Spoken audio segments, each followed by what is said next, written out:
دا ملک دی، دا د سړي زامن دي.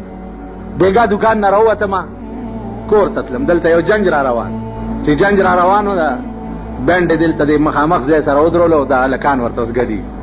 کوم هلک چې جنج ته مخکې ګډېږي په دې خپلې سومبۍ سرپه کوي، سرپه پې کوي.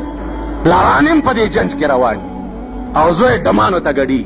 نن تاسو به د لوڼو څوکیدارۍ کولې، اوس به هلکان چې دی ټیکسي کار کوي. ټیکسي راشئ چې په ښار کې درته وښیم، هلکان پکې داسې خرڅېږي لکه پخوا به چې جنګیرپورې بازار کې ډمې ناستې وي.